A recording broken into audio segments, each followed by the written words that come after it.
पश्चिम बंगाल के new Jalpaiguri station के पास हाल ही में एक बड़ा रेल हादसा हुआ है। सियालदह जाने वाली कंचनजंगा एक्सप्रेस को एक मालगाड़ी ने पीछे से टक्कर मार दी, जिस हादसे में ट्रेन के 2 डिब्बे पटरी से उतर गए, जिससे अब तक 15 लोगों की जान जा चुकी है और 60 लोग घायल भी हुए हैं।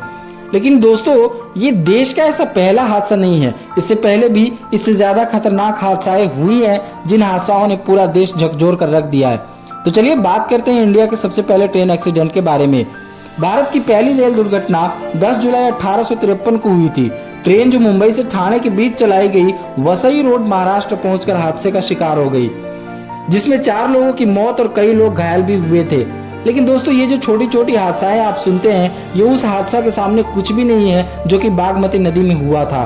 43 साल पहले का वो खौफनाक मंजर जब बिहार की बागमती नदी में समा गई थी पूरी ट्रेन। उड़ीसा रेल हादसे की तरह ही आज से 43 साल पहले 6 जून 1981 को बिहार में देश का सबसे बड़ा रेल हादसा हुआ था।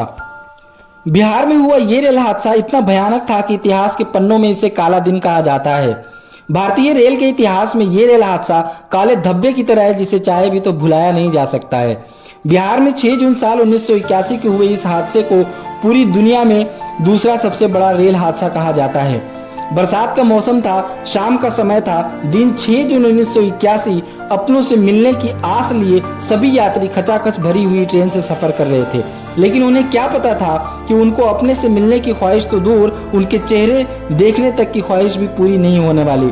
ट्रेन अपने गंतव्य स्थान पर जा रही थी कि अचानक से मौसम का मिजाज बदल गया। तेज आंधी और बारिश होने लगी। बदला स्टेशन पार करने के बाद आगे बागमती नदी थी। ट्रेन को बागमती नदी पर बने पुल संख्या 51 से होकर गुजरना था, लेकिन जैसे ही लोको पायलट ने ट्रेन को पुल पर चढ़ाया, उसने कुछ ही मिनट बाद इमरजेंसी ब्रेक लगा दिया। ब्रेक लगाने के तुरंत बाद ही ट्रेन की 9 बोगियों में से 7 बोगियां अलग होकर उफनती बागमती नदी में जा गिरी। देखते ही देखते पूरा मंजर बदल गया। चारों ओर चीख पुकार मच गई। लोग बचाओ बचाओ चिल्लाने लगे। भारी बारिश होने के कारण नदी में डूबे लोगों को तुरंत सहायता नहीं मिल सकी। घटना स्थल पर पहुंचने के लिए राहत बचाव की टीम को घंटों की देरी हो गई। इसी वजह से सैकड़ों की संख्या में लोगों को अपनी जान गंवानी पड़ी थी। यह हादसा बिल्कुल टाइटैनिक के हादसे जैसा था। इस भीषण हादसे में सरकारी आंकड़ों के मुताबिक करीब 300 लोगों की मौत हुई थी, लेकिन स्थानीयों के अकॉर्डिंग इसमें 800 से 1000 लोगों की मौत हुई थी। यह हादसा इतना दर्दनाक हुआ था कि कई यात्रियों के शव भी बरामद नहीं हुए थे। कुछ लोग दबकर मर गए तो कुछ लोग डूबकर। जिन्हें तैरना आता था वे ट्रेन से बाहर ही नहीं आ पाए, यानी मौत से बचने का कोई रास्ता ही नहीं था।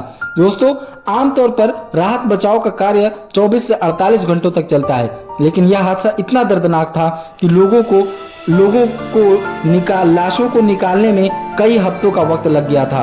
बचाव की टीमें और गोताखोर किसी भी तरह लोगों को बचाने में जुटे हुए थे।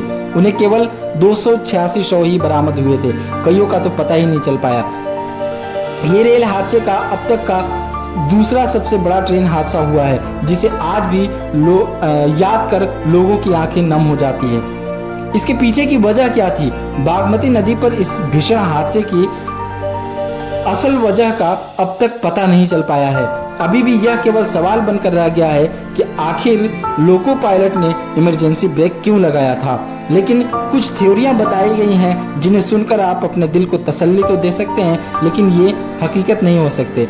पहली थ्योरी ये बताई जाती है कि गाय या भैंस आ गई थी, जिसे बचाने के लिए लोको पायलट ने इमरजेंसी ब्रेक लगाए थे। स्पीड में एकदम लगाए गए ब्रेक की वजह से डिब्बों का संतुलन बिगड़ा और 9 में से 7 डिब्बे नदी में गिर गए।